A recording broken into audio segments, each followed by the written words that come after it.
Welcome back to my cellar. It's been a little while. Missed a week. Talk about that later. All right. Not too many comments. I can't, I don't have anything to talk about if I don't get comments to respond to or questions or whatever. I don't want to just come on here and blather. The quilt is cool. Wow. Continue to get well. Have fun. Thank you. Yes, the quilt is. And yes, I am going to continue to use the quilt. But the rack that it holds on is really big, and I'm figuring out how to shorten the rack. Otherwise, it sticks out, sticks out into the basement over by the pool table. So I'm working on it. But yes, I intend to use it. In my early days of D&D, I was 11, became obsessed with siege towers after reading about them in the AD&D Dungeon Master's Guide, although I didn't quite understand how they really worked. In the first adventure I ran, the characters had to stop a snake man, Juan T., and his minions attacking a town with a siege tower. The adventure didn't make any logical sense, and it was wonderful. I'm going to stop right there. That's the beauty of this whole tabletop role-playing games. It doesn't have to make a whole lot of logic or logical sense to be fun. And my question, how often in your early days of D&D, AD&D, did sieges happen at the tabletop? Did Gary run sieges in his old Greyhound campaign and so on? To answer the last one first, not that I'm aware of. We did play some various medieval games over the years, and I believe there were some siege towers involved. There might have even been a famous replay of one of the big battles from, I don't know. There were a couple of historic battles. I guess they're from Braunstein. And there might have been one in there, as I recall. Okay, I'm being quoted. We laugh too much and wheel of blame. I'm just not sure how that is possible. It's so rare when I see a table laughing these days. In fact, I tend to see the DM interacting with one player, counting squares, moving their miniature this way and that, arguing over bonuses for flanking, modifying, and every other tactical rule. Everyone else is off in space, thumbing their phones or maybe browsing a player's handbook. One other old school guy calls this SAG, slow-ass game, and to me, it's a prime thing I have tried to avoid. Well, it can be like that, and it doesn't have to be. This past weekend, I got to play in Stefano Picorni's Mystara campaign, and it didn't go slowly. It was quick paced. What are you doing? How you doing? Roll a die, bang bang bang bang bang. And Stefano loves to tell the story. That's his shtick. If you ever get to play in one of his games at one of the cons he goes to with his Dwarven Forge minis, it's amazing. And I hardly ever play with minis in D&D or role-playing games, and yet I did this weekend in his, and it was a hoot. And I'll tell you all about it later in the show. I say that because every time I mention playing, or mostly playing Theater of the Mind, someone says they love the tactical. Funny thing is, if you really like the tactical, then D&D 4e or 5e are pretty bad games for it. I would agree. And, if people want to play the tactical, there's actual games out there where you can sword fight and fight each other with medieval weapons and that. It's all done on dice and charts and flip books and that. And it's really quite fun. But why you want to get into all the tactical, okay, maybe maybe what they're looking for isn't your level of commitment, and there's nothing wrong with that whatsoever. If you don't want to get into all the tactical, I would say that if you're going to get into stuff like flanking and all this kind of stuff, it's incumbent upon the player to know, okay, I need because I've got this, and this, and roll the dice. No argument. Unless you say, I need because this, and this, and the DM goes, whoa, wait a minute, what was that? Last this? But you get my drift.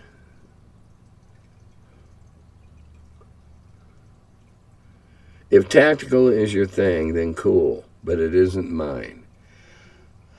I gotta agree. We did some great scuffling in the woods, and then we went underground in this enormous grotto, and we fought with lizard men, a bunch of lizard men, and a shaman that was muttering stuff across at us, and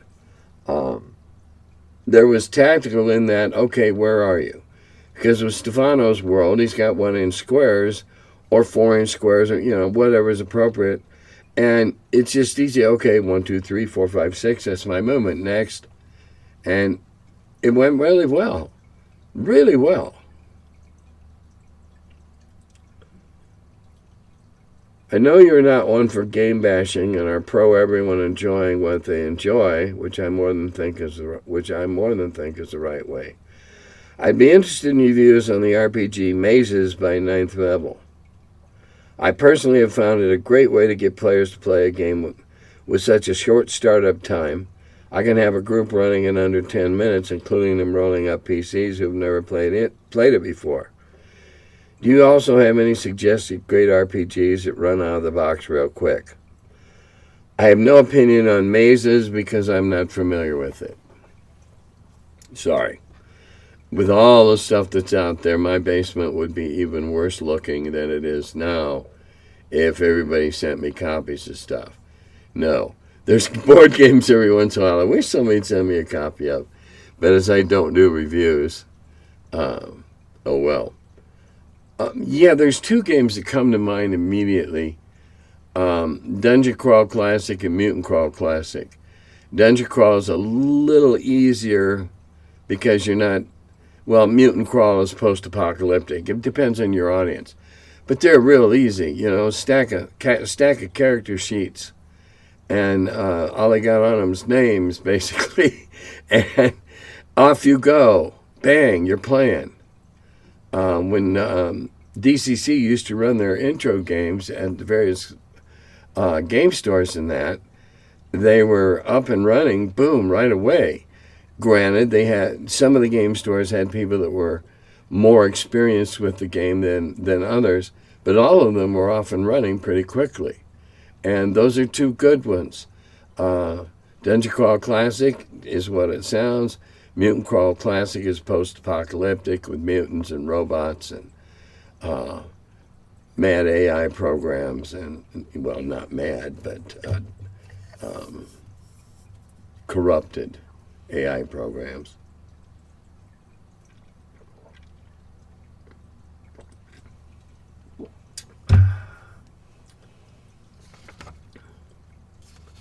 Let's see, is that it? Yeah, those are the 2 I would recommend. They're both excellent, fast, easy, don't get attached to your character. They're called funnels for a reason. Many go in and 1 come out. Okay, murder hobo should be allowed to pick a fight with a Roman legion, the police, an orc tribe, an adult dragon, etc. I'd relish this opportunity as a DM, but I allow the players to back off from the cops. Well, if you've got a bunch of people that want to play murder hobo, and particularly if they're, have a secondary character that in their stable, if you will, you can have fun just going to do a murder hobo adventure if the DM sets it up for you. Just go bash and smash everything and have a good time. with no repercussions. However,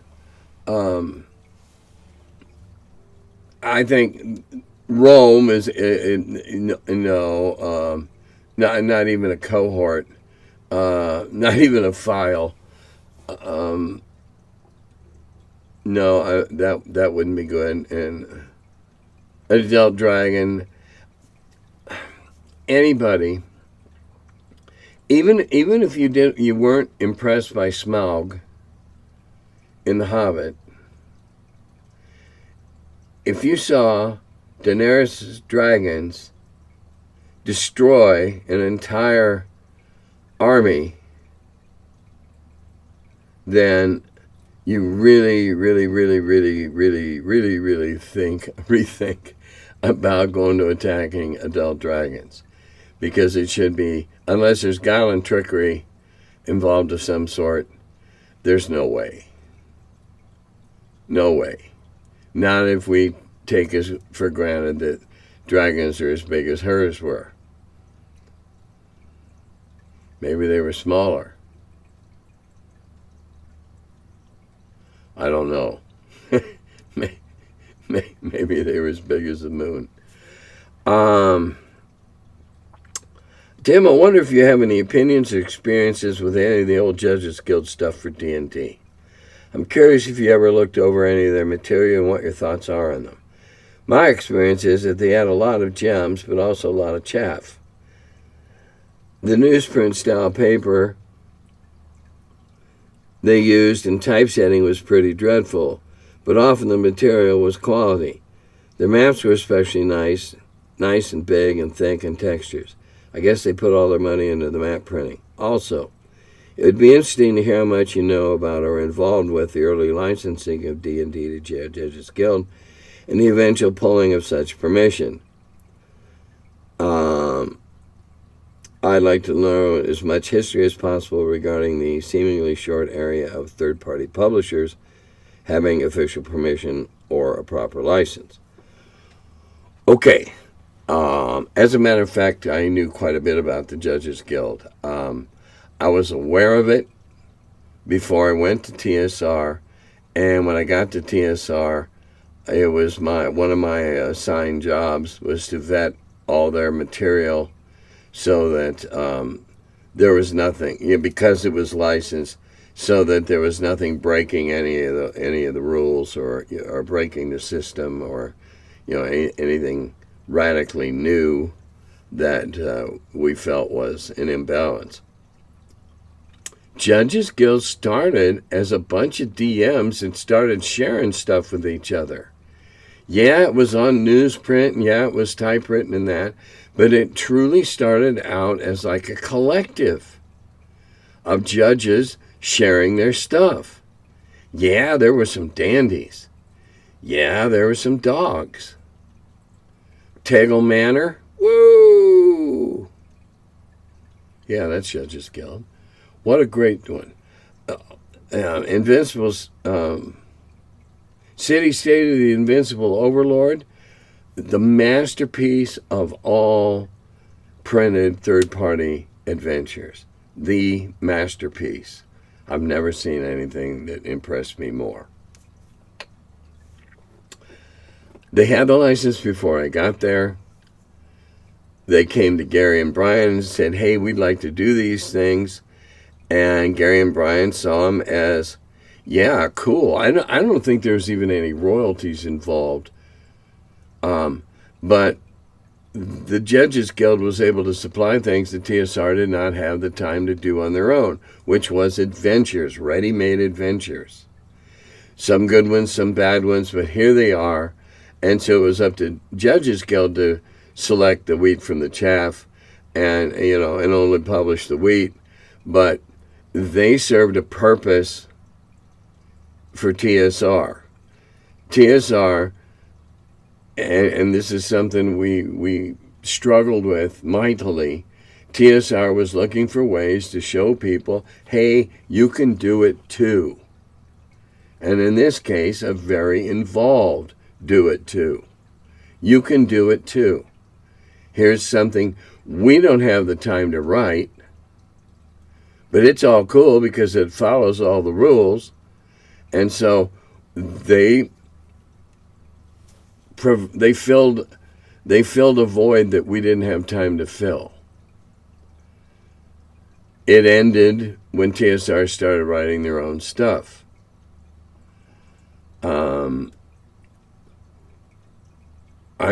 I was not privy to any of those discussions on either why they pulled it or when they pulled it. I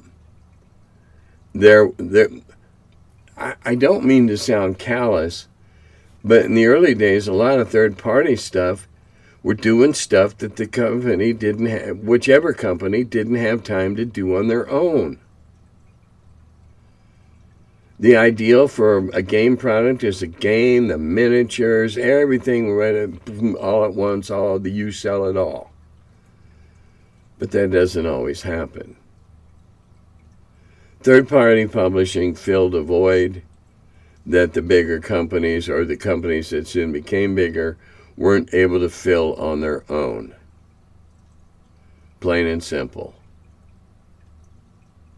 And as some of the companies, such as TSR, grew and added on staff, they didn't need anybody else to print stuff, to publish stuff, because that's why they had the staff, to write the stuff and own it in its entirety.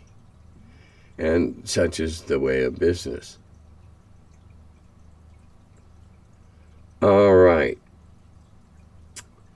Should intelligence loss affect armor class and hit points? If a PC loses a point of intelligence, does this reduce their armor class and hit points? Armor class, I see no reason why it should. Unless they're if there's an intelligence level that affects your armor class, well then, if it drops you down, I guess it would. Right offhand, I don't think of anything that fits that bill, but maybe there is. Since both hit points and arc resemble the PC's ability to avoid the fatal blow. Okay. Armor class, no. Hit points, yes. Armor class, unless you're up in the stratified area of super high stats, armor class is pretty much what you're wearing. Or bonuses given you by magical weapons.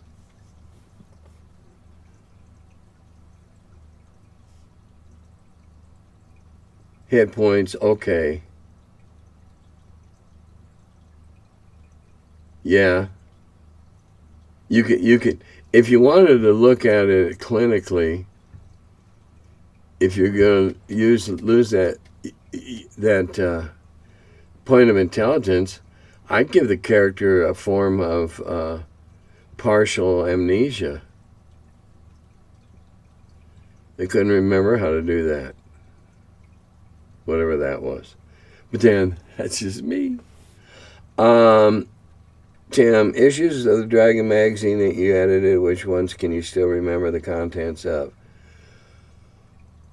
Which, as to what was in each one, I can tell you that number 1 had the Boulay in it. Yeah, number 2 had the Catoblepas. Beyond that, I don't remember individuals. I tried, especially after about issue 5 or 6, when I had more material to work with, I tried to put each issue together as an independent little, cool, check this out. I didn't do a lot of part 1, part 2 stuff and things like that. And I would sift, again, when I got more submissions after we were up and running for a while, I was able to go, okay, this issue, we were working 2 and 3 issues roughly in advance. Not finalized individually, but okay, if we run this article here, then we'll run another article that's somewhat similar but also good. We'll run that one over there. I wasn't going to run 2 that might be slightly contradictory, or two that argue a different point of view in the same issue, I wasn't doing point counterpoint. Articles and columns. Do I remember? Well, it's not Dragon, but I did a piece in one of the last Strategic Reviews. I didn't use my name. I used a pen name called What to Do When the Dog Eats Your Dice. And I just got really silly, and I came up with all these wacky ways to determine numbers. And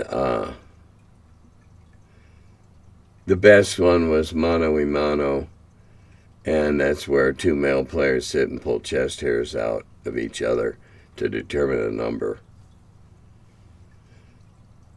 I just thought it was incredibly absurd, and I put a lot of absurdities into it. That's too hard to... My God, that's how many years ago? Woo! Have I read a book called Playing At the World? Yes, I have. The Elusive Shift. Yeah, I have it, and I read part of it, and I stopped. Didn't care for it so much. Yes, it is. It is one Playing At the World and the Elusive Shift, both by John, are the complete, spelled COMPLEAT. They are the complete, succinct history of what we do and how we started and where it started from.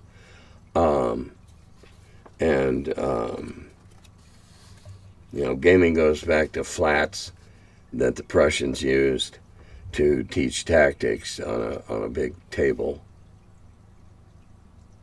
And that's what Gaming at the World tells you about. You should read it.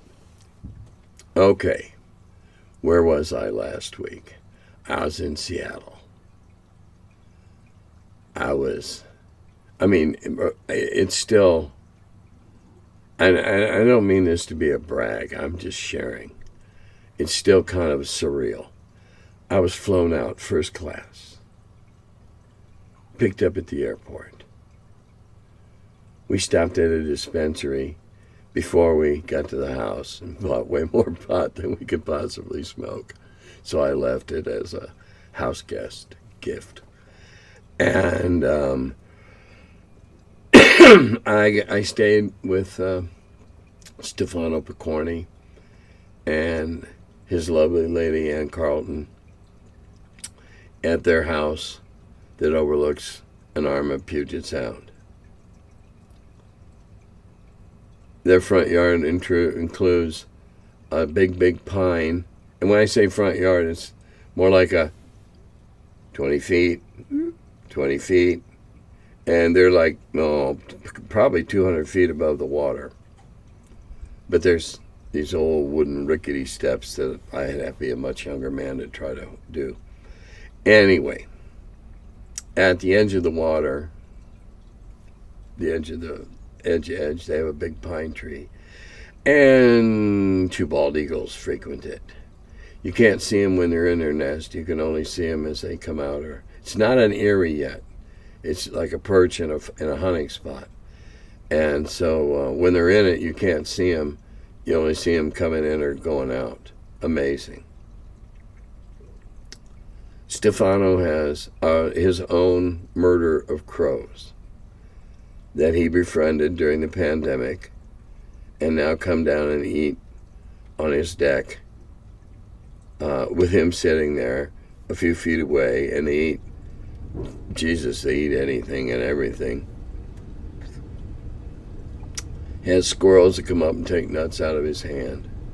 So, here you are sitting out in the morning, looking out on the sound. The squirrels are running around your feet. There's the crows in the trees. Whoa. Went to Peter Atkinson's penthouse. Very nice apartment in downtown Seattle that looks out the window at the Space Needle. And we played board games. And the next day, what did we do? Well, we played board games with Peter, and then Peter came over to Stefano's, and we played in one of Stefano's adventures on Mastara, and had a great time. You may have seen it posted on Facebook, but Stefano had one of his great terrain layouts all built out. We found our way through a forest full of peril, found the cave that led to the underground, got down into the underground, enormous grotto, river running through it, defended by lizard men. We slew the lizard men, found the temple, killed the guardians of the temple, pried the eyes out of the idol, and then it was time to go to dinner. And boy, I'll tell you what, dinner was we ate out every night but one. And boy, did we eat out. Wow. Good food. And that was at Stefano's house. And the next day, I got him and Peter and several of his other local gaming friends, and ran them through a wheel of blame, and we had a ball. And then we had a round of poker on Sunday night. There were only a few poker players, so we just were playing sit and goes. And I finally came out $20 ahead after the last game. But we had a lot of fun, and Stefano and we each won one, so our bragging has not been settled. It was lovely weather, Mount Rainier off in the distance on a clear day, big ships steaming up and down the Sound. What can I say? I had a surreal experience. I made sure I didn't get so stoned that I wasn't aware of what was going on, of course. But being in a legal state, it was a great time. And I kind of like recharged batteries that I didn't know had run down. So I was gone for a week and enjoyed every second of it. Now, one more time, I'm going to say, if you don't make comments, if you don't ask questions, if you don't throw me some kind of meat, I can't do anything. So, come on, it's up to you. Do I have anything else to talk about? Oh, well, the D20 delving has devolved into a shitstorm again. There's a bunch of storage fees from the warehouse. It wasn't supposed to be in the warehouse to begin with. The contract said deliver it to Don. It wasn't. It's there. There's a lot of fees. The printer who fucked it up is not willing to pay the fees, apparently. So it looks like Don may just sit back and say, screw it, and print it himself this summer. He has the capability.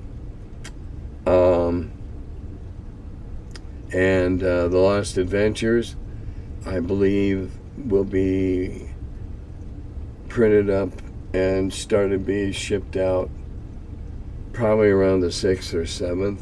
But don't hold me to that. I'm only guesstimating. What I've been told, it might be 10th or 11th. We have the shithead in Lake Geneva to thank for that mess. Actually, we have the shithead in Lake Geneva to thank for both messes. So it's the best update I can give you. Dada Govi, I guess.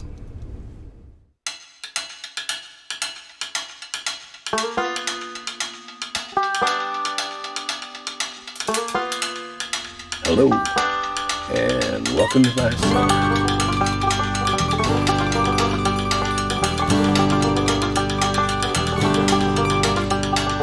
He's the curmudgeon who wrote about the dungeons. Now he's the feller, live from the cellar. Talks about D&D and old school RPGs. Still quite a feller, the curmudgeon in the cellar. Last man around when them rates went down. Called it Gary in that Lake Geneva town. Hey Gary, it's an awful mess. Let me edit, we'll have success. D&D and Dragon Magazine. He's a curmudgeon who wrote about the dungeons. Now he's the feller, live from the cellar. Talks about D&D and old school RPGs, but he's still quite the feller. The curmudgeon in the cellar. Magic missile, it's a mortar shell. Make it hit in the first level spell. Brought psionics to the game to attack that wizard's brain. DSR and fantasy, collection of micro armory. Titan with tramp under a tree. High as could be. He's the curmudgeon who wrote about the dungeons. Now he's the feller, live from the cellar. Talks about D&D and old school RPGs, but he's still quite the feller, the curmudgeon in the cellar. Still quite the feller, the curmudgeon in the cellar.